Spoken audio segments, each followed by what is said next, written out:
Yo les copains et les copines du web, je tente un format un peu spécial pour une soirée un peu spéciale. Il s'agit en fait d'une histoire censée faire peur, une creepypasta comme on dit dans le milieu. Alors bien sûr j'allais pas vous choisir une histoire au hasard, je suis donc resté dans le thème de la chaîne, la technologie. Il n'y aura pas d'image, uniquement le son de ma voix. C'est pourquoi je vous conseille de vous installer confortablement dans un endroit calme et sombre, et d'apprécier ces quelques minutes ponctuées, je l'espère, de quelques frissons. S'il y a bien une leçon à tirer de cette histoire probablement vraie, c'est qu'il ne faut pas divulguer ces informations personnelles à n'importe qui. Qu'à cela ne tienne, allons-y. Fiston, nous devons avoir une discussion à propos d'Internet. C'est ce que j'ai dit à mon fils alors qu'il était en train de jouer à Minecraft. Il était littéralement absorbé par le jeu, les yeux rivés sur l'écran. On pouvait voir des lignes de conversation défiler sur le canal de discussion.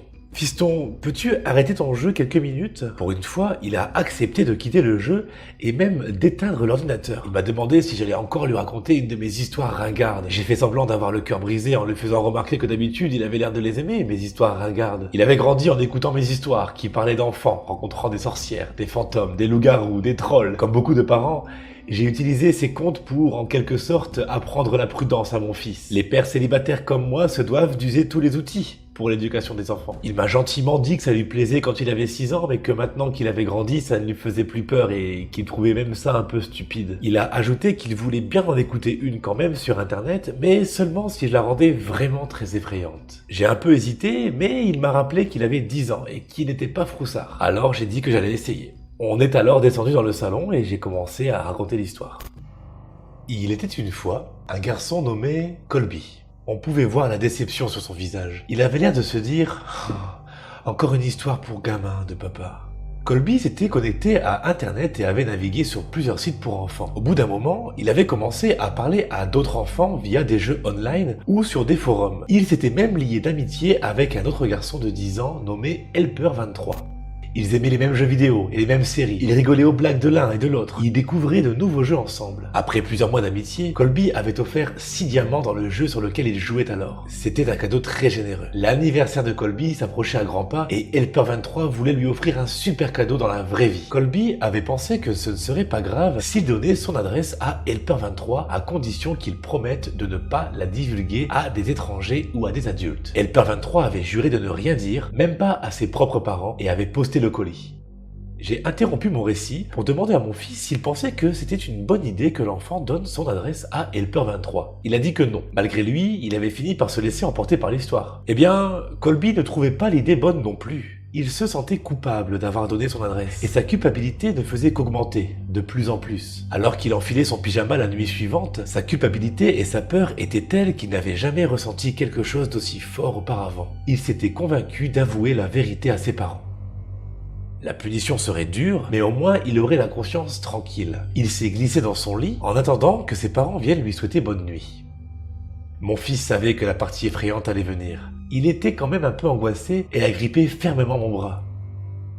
Colby entendait le moindre bruit de la maison. La machine à laver qui tambourinait dans la pièce d'à côté, les branches d'arbres qui frappaient les vitres, son petit frère qui dormait dans la chambre voisine, et d'autres bruits qu'il ne pouvait pas identifier. Puis les bruits de pas de son père qui s'approchait de la porte de sa chambre.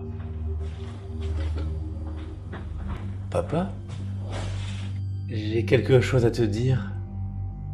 Son père a alors passé la tête dans l'entrebâillement de la porte, mais l'angle de celle-ci était bizarre. Dans l'ombre, il semblait que sa bouche ne bougeait pas, et que ses yeux n'étaient pas normaux. « Oui, fiston ?» La voix n'était pas normale non plus. « Tout va bien, papa ?»« Oui, oui, » a répondu le père, toujours avec cette voix bizarre.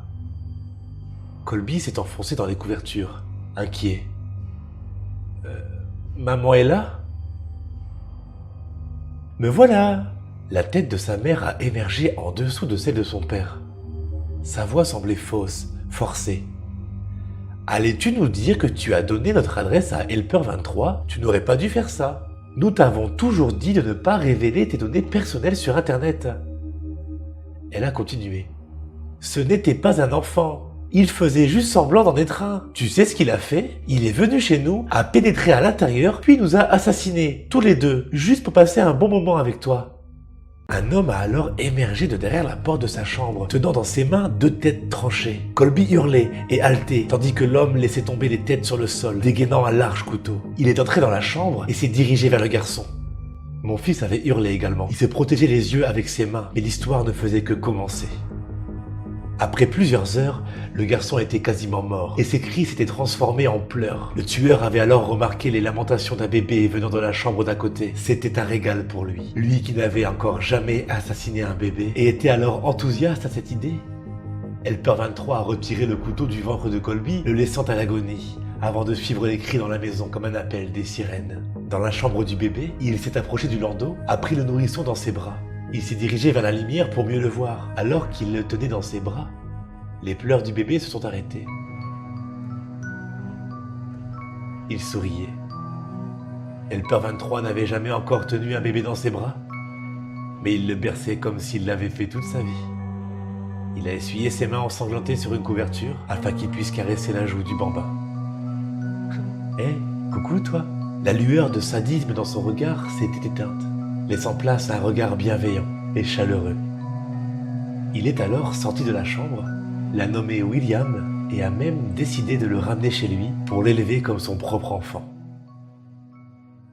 Une fois mon histoire finie, mon fils était visiblement troublé. Entre 2 respirations saccadées, il a balbutié. « Mais papa, je m'appelle William aussi. » Je lui ai fait un clin d'œil complice, tout en lui caressant la joue. « Je le sais bien, fiston. » William est remonté dans sa chambre en courant et en pleurant de toutes les larmes de son corps. Mais au fond, je pense qu'il l'a aimé, l'histoire.